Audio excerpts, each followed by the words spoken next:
Now on WKYT Mid-Morning, a witness describes seeing several firefighters being rescued after their fire truck slammed into a tree. Why a controversial new movie won't be shown at hundreds of theaters nationwide. And how low prices on gasoline in southern Kentucky are making it hard for gas stations to keep up with demand. Tracking, alerting, protecting. This is WKYT Mid-Morning. Good morning to you. The time is 10 o'clock. Welcome to Mid-Morning. I'm Bill Bryant. And I'm Barbara Bailey. A cold start to the day. It is. We say that a lot this time of year, you know. But this time it's with the anticipation of other elements that might be added with it. Changes could be coming. Let's check in with Micah right now. He's tracking all of that for us. Good morning. Hey, good morning, guys. Yes, some of us woke up with some flurries and a few flakes flying around. I think that starts to calm down in the upcoming hours as we head toward the afternoon. But currently on our First Alert Offender Live radar, there's your look over toward the east-southeast. We're holding on to those flakes slowly but surely, trying to wither on away. And look, those temperatures are very chilly outside. It's not budging much. We go from 32 here in Lexington and really other places too, right there in the mid-30s. So it's not rising that much. The biggest difference from this afternoon to this morning is we get rid of those flakes. We go toward the afternoon cloudy and cold, and then the main focus is multiple shots at snow, and that takes us all the way toward our holiday too. And I'll show you that forecast coming up in about 10 minutes. All right, Micah, thank you. Here's the latest news. New on WKYT Mid-Morning, we're tracking the investigation into a deadly house fire in Clay County. Now, it happened on Curry Branch Road off Highway 80 south of Manchester. The coroner says 49-year-old Matthew Collins died in that fire. 4 people, including 1 child, managed to escape. We're told one of them was taken to UK hospital with severe smoke inhalation. We have a crew at the scene, and we'll update this story throughout the day. This morning, we're also tracking the investigation into an accident involving a fire truck that injured several firefighters. That crash happened last night in Anderson County. Witnesses say the Alton Station fire truck ran off Puckett Road and crashed into a tree. The crew was responding to an accident when that crew crashed. A man who lives near the scene describes what he saw. One guy seemed like he was hurt pretty bad, the one they had to cut out of the fire truck, but the other 3 seemed to be okay. Just shook up real bad. Now, in all, 6 firefighters were hurt in that crash. This morning, we're still working to learn the seriousness of their injuries. For the second time this month, police have arrested a man accused of stealing packages left outside of a Lexington home. Police say William Davis was caught on camera stealing the package from a home on Fairdale Drive. Last week, Lexington police say they arrested a man who stole several packages after following a UPS driver. To prevent your packages from being taken, experts suggest making sure a signature is required before your mail is left at your doorstep. A 3rd person has been charged in connection to a shooting outside of an eastern Kentucky Walmart. Manchester police have charged 78-year-old Delmar Edwards with first-degree assault. Last week, police say Michael Edwards shot Richard Lawson after an argument in the Manchester Walmart parking lot. Lawson suffered serious injuries.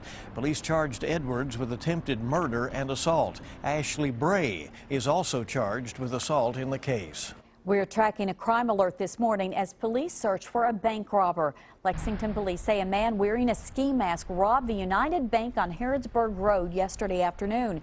Minutes later, officers spotted a red truck they thought was involved in the robbery.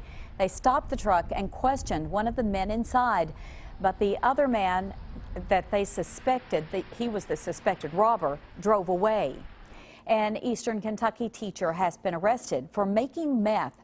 The Johnson County Sheriff's Office arrested Timothy Baldwin and Michael Peters. Police say the men had 2 shake and bake meth labs in a car at a park. Baldwin is a special education teacher at Central Elementary in Johnson County.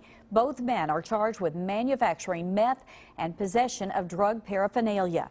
The military-run school in northwestern Pakistan where Taliban gunmen massacred at least 148 remains the scene of devastation here at Mid-Morning. Officials allowed media inside where blood was still pooled on the floor and stairs, as well as broken glass, and there were torn notebooks, clothing and shoes strewn around on the ground. Pakistan's prime minister is pledging to step up the military campaign against the insurgents. And a Lexington theater will not be showing a controversial movie. Carmike Cinemas is canceling showings of The Interview after Sony hackers threatened theater goers. Don Champion is at the theater in New York, where a premiere of the movie has also been canceled. Take him out. You want us to assassinate the leader of North Korea? Yes. The Interview is a comedy, but the lead up to the film's release has been anything but a laughing matter. Carmike Cinemas, the fourth largest cinema chain in the nation, has decided to cancel its planned showings of the movie. The move comes after a chilling message posted by cyber hackers Guardians of Peace, warning moviegoers to stay away from theaters when they start showing the film. The warning reads, "The world will be full of fear. Remember the 11th of September 2001. The film about journalists assigned to kill the leader of North Korea opens nationwide on Christmas Day. While Sony is moving forward with its release, in an unusual move, the company has told theaters they don't have to show the film. Fallout has even led to the cancellation of Thursday night's New York premiere of the film here at Sunshine Cinema in Manhattan. Police in New York and LA will take precautions in light of the new threat. Our primary posture is going to be to have a police presence and a response capability that will reassure people who may have heard about this and have concerns. The FBI and Department of Homeland Security say there's no credible intelligence showing any active plot exists. Don Champion, CBS News, New York.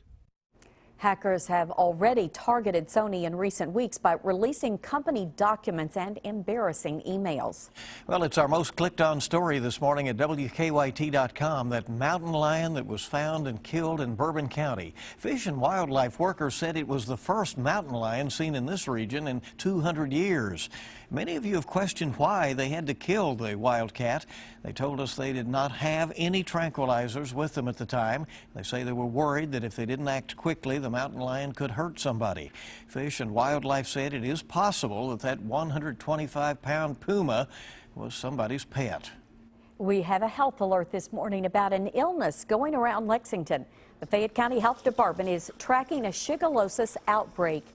150 cases have been reported this year. Health experts say normally there are only 2 or 3 cases a year in Lexington. The health department is not sure what caused the spike in cases. Doctors say the bacteria is spread through person-to-person contact. They say hand washing is the best way to prevent it from spreading. Gasoline prices in parts of Kentucky are so low that the pumps can't handle the demand. Gas dropped below $2 a gallon yesterday in London. So many people there stopped by at one gas station that workers say the pumps stopped working. They were overloaded. According to AAA, the average gas price in Kentucky is around $2.53. The gas dipped to around $2.13 here in Lexington. And remember, you can find the cheapest gas prices in your area at WKYT.com. Well, a program that helps thousands of families around the Bluegrass is starting this morning. It's a wonderful program. The 19th annual Faith and Community Christmas Store opens today at the Southland Christian Church campus on Richmond Road. It's open from 8 to 8 today through Friday. Families in need will be allowed to pick out toys for their children for free. But the group is still in need of donations. If you'd like to help out, we have information on how to donate on WKYT.com.